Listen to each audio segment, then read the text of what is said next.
and there is a huge focus on inclusive and resilient growth in this entire things, some of which, most of which the finance minister has spoken about, so I'm not talking. But I think one of the biggest achievements of this New Delhi Leaders Declaration is what we've achieved on women-led development with a massive focus on women empowerment and gender equality. And this focuses on reducing labor force participation gap, bridging the gender digital divide. There's a huge focus on gender inclusive climate action. There's a completely big focus on women's food security, nutrition and well-being. And we've created a new working group on empowerment of women, which Brazil will carry forward. There's the next key big focus has been on technological transformation and the digital public infrastructure. Before we started our presidency, there was a vacuum on the digital world. There was no definition of digital public infrastructure. There was no framework.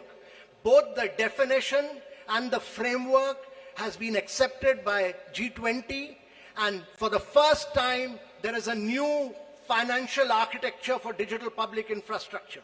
There is also a global digital public infrastructure repository. There's a huge new focus. For the first time in the world, the G20 leaders are focused on artificial intelligence. They are focused on cyber security. Also, I would say that one of the key aspects of this presidency has been its focus on developing and emerging markets. No document of G20 has had such an immense focus on developing and emerging markets and the voice of the global south as this particular document has. This is a document of the global south. This is a document of the developing countries which came together and spelled out their priorities. And India has been the spokesperson of all the global south and spelled out their priorities in this document. This document also condemns terrorism. It denies terrorist groups safe haven and freedom of operation and many other things. But let me assure you that for the planet, there are several new initiatives on climate and health, and this has been an inclusive G20. This has been a very a G20 where the leaders give a direction to global agendas, and this has laid the foundation for very bold action. But more than anything else, it has amplified the voice of global south. It has also demonstrated that India has a huge capacity of bringing the world together and leading the world in developmental and geopolitical issues as well. So thank you very much, ladies and gentlemen. Thank you, Amitabh. Following up on my colleagues, let me add a few more remarks. While noting that the G20 is not the platform to resolve geopolitical and security issues, the leaders recognized that they can have significant consequences for the global economy. In particular, they dwelt on the ongoing war in Ukraine and the impact it has had, especially on developing and least developing nations still recovering from the pandemic and economic disruption. The 3 F's, food, fuel, and fertilizers, were issues of special concern. Another subject that was addressed by them, as the Sherpa noted, was countering terrorism and money laundering. The leaders condemned terrorism in all its forms and manifestations and recognized that it constitutes one of the more serious threats to international peace and security. So, in conclusion, as you can all see, all G20 member states have come to New Delhi with a strong sense of responsibility about addressing the most pressing global challenges. Speaking for India, we are clear that no one left behind, as the finance minister highlighted. No one left behind is as much a foreign policy goal as it is a domestic one. Indeed, it should be a global one. Obviously, there are differing viewpoints and interests at play in regard to the various issues under discussion. However, we have been able to find common ground on all of them. As a result, we can justifiably state that under Prime Minister Narendra Modi's guidance, the New Delhi summit has given clear directions for the growth and development of the global economy in the years ahead. We would be glad to respond to your queries. Thank you. Thank you very much, sir. Before I hand over open the floor for questions, let me just mention that the document in question, the New Delhi Declaration, has been uploaded on the website about an hour ago, and please have a look at it. Let me open now the floor. I see gentleman at the back. Yeah, right there at the back on the left. Yeah. Parikshit, right? Yeah, please. No, not there. Behind you.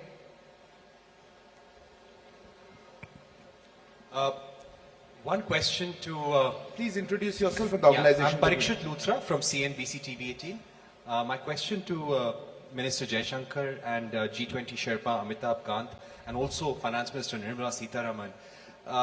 How difficult was it to have consensus on the wording of the Ukraine-Russia war? This has been a difficult point in every conversation in the G20. There were several drafts circulated. We heard of a new draft this morning as well. Were there any countries which actually helped India in bringing consensus on the table? I see a name. I see the lady here. Please, ma'am. Yeah, you.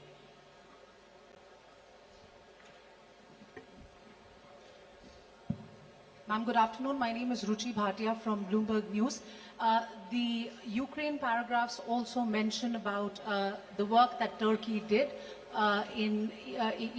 with respect to getting some sort of a consensus on the issue of the Black Sea grain deal as well.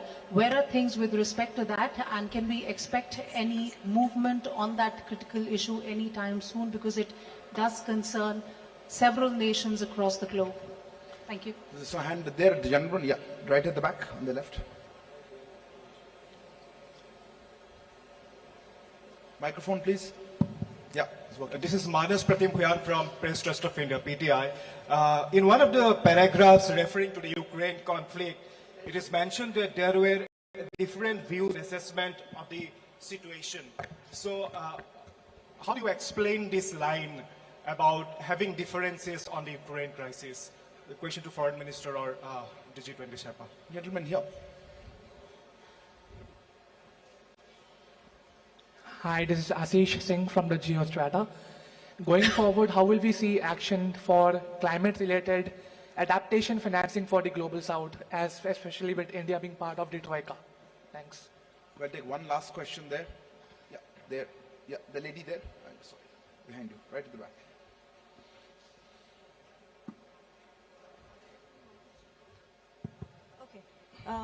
Hi, I'm Hamna from Brute. I wanted to know, does India see itself as the leader of the Global South, and how did it assume this role? Because there... How does India see itself as leader of the global south? Where is this lady? I'll just go with the stop, then I'll... Let me respond to some of the questions, and then I'd request the Sherpa to come in on that after me. How difficult was it to forge consensus on the Ukraine issue? This, as we have pointed out, is a declaration of 83 paragraphs. It has a lot of content. There are a lot of subjects which have been covered, some of which we have spoken about.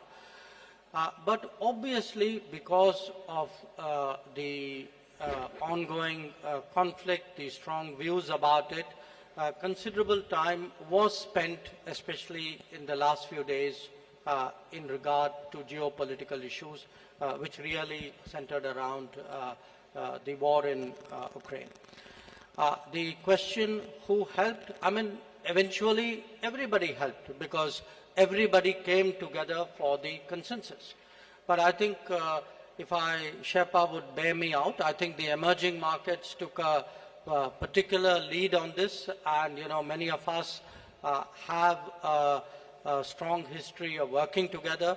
Bear in mind that actually you have 4 developing countries in succession as G20 presidency, Indonesia, us, Brazil and South Africa. So, but I would say rather than, who helped, the point to be recognized is that a common landing point was ultimately fashioned out. On the Black Sea grain corridor, there are, many discussions going on. As you know, the Foreign Minister of Russia is here. The President of Turkey and his delegation are here. UN Secretary General is here. Other people are here. So it's natural that there would be discussions going on this. In the past, I should add, when the grain corridor was created at Bali last year, we had also in our own way contributed to some bridging of viewpoints and concerns, both between, at that time, between Turkey and Russia, and also worked with the UN Secretary General.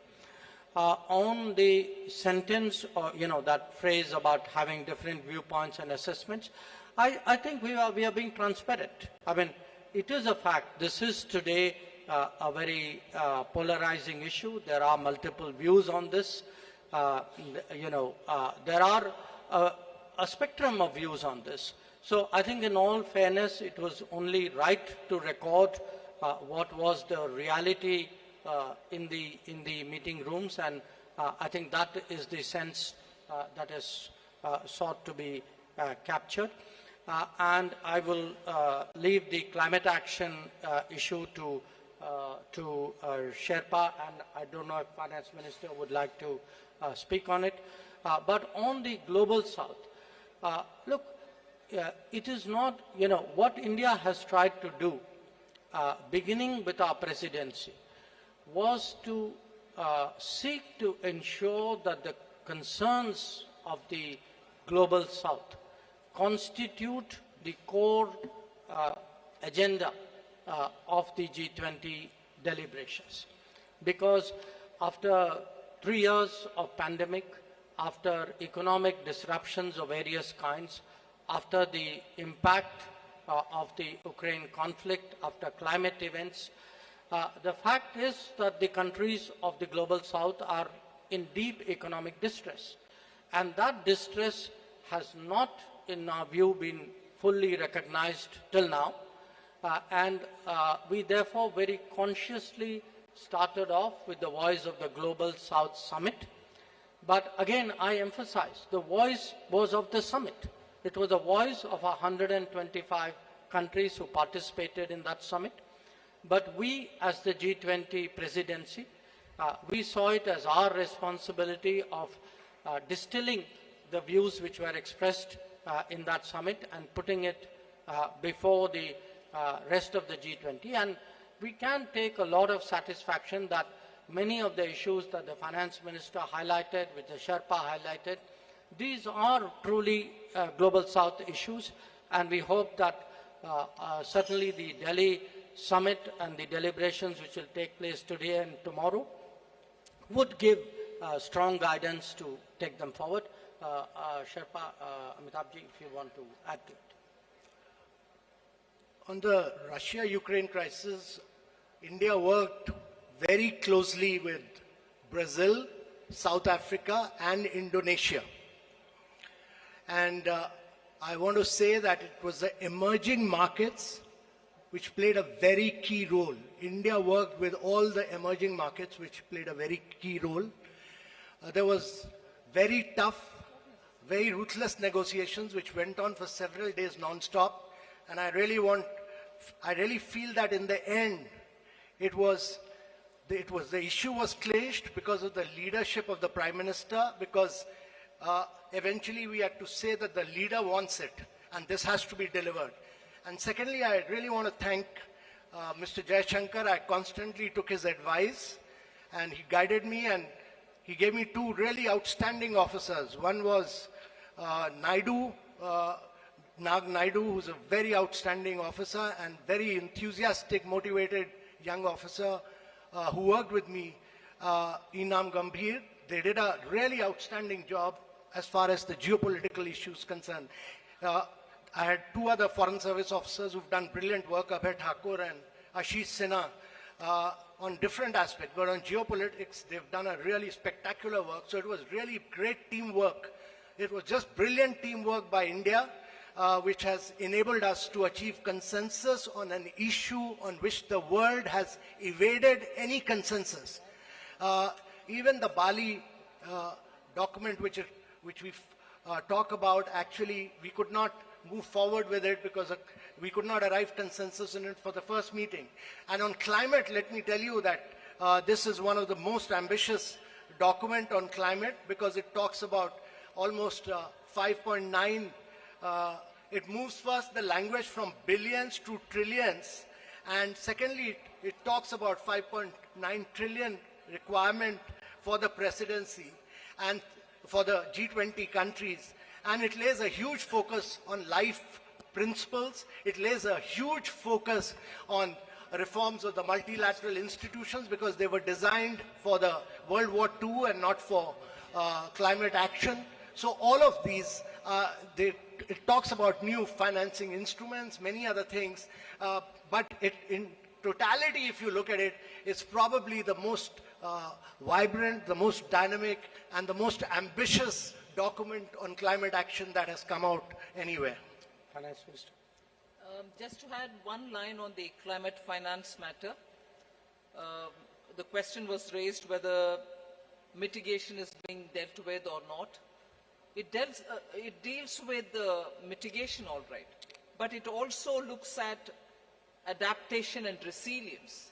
I think now the debate on climate finance is also moving much more into resilience, whether it is infrastructure or planning for it or funding. Resilience takes precedence. That is one. And second, country, particularly on climate, is so different from one another. So this Delhi Declaration and also the discussions which were held are now available for countries to adopt. It is not just going to be price it if it is carbon intensive, a lot more friendlier to countries with different carbon emission levels. Thank you. Thank you. I'll open there's a lady here. Yeah, please.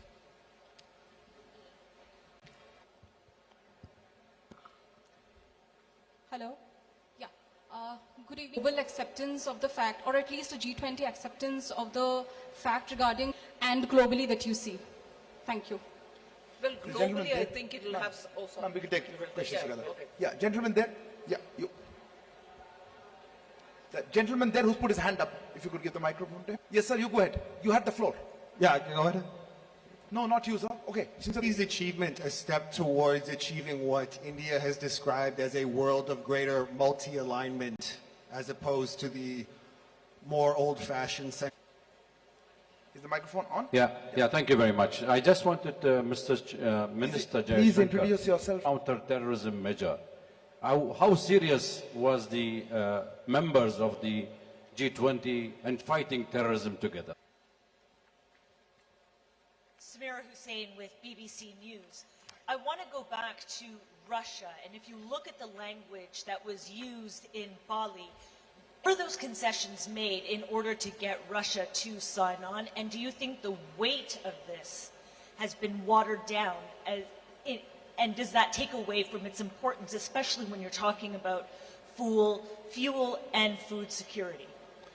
Yes, yeah. Right in front. Hello. Yeah, sir, Rishikesh from the Press Trust of India. Everyone must surprised by this outcome. मेरा सवाल है कि what was there? What was the? Did you have one question or two questions? One more. There was a lady, gentleman there. Yeah, sitting there. Yeah, behind you. Yeah, Pranay, go ahead. That the inclusion of African Union in G20, it has been done in a record time because in June the Prime Minister इसमें शामिल है. क्या कुछ इसके पीछे हुआ? In this direction. Maybe Finance Minister would like to. On the inflation question, globally, of course, it's going to have an impact the moment it is executed. The understanding is executed. and the grain movements start from Russia and from Ukraine. So particularly countries which have been hard pressed, which have originally and for a very long time depended cool off inflation, particularly in food grains. Domestically, we've had very little grains coming in. Except for edible oil, particularly sunflower oil, our imports have not been so much dependent on these countries. There are times when we've brought in extra edible oil, and therefore to that extent, yes, it will certainly have an impact on domestic inflation as well. But largely, India's domestic inflation is affected by vagaries of the monsoon or supply side problems. Global impact is not as much as countries which are outside dependent on grains coming completely for their consumption from outside. If I could respond to the question whether this is a world of monthly alignment. I mean, first of all, when we are talking about G20, let us remember that this is a forum for international economic cooperation. Its primary focus is on economic growth and development.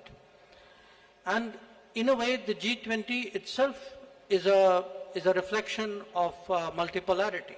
The fact that there was, in a way, the salience of G7 was a decade ago replaced by the salience of the G20. I think that itself was a statement.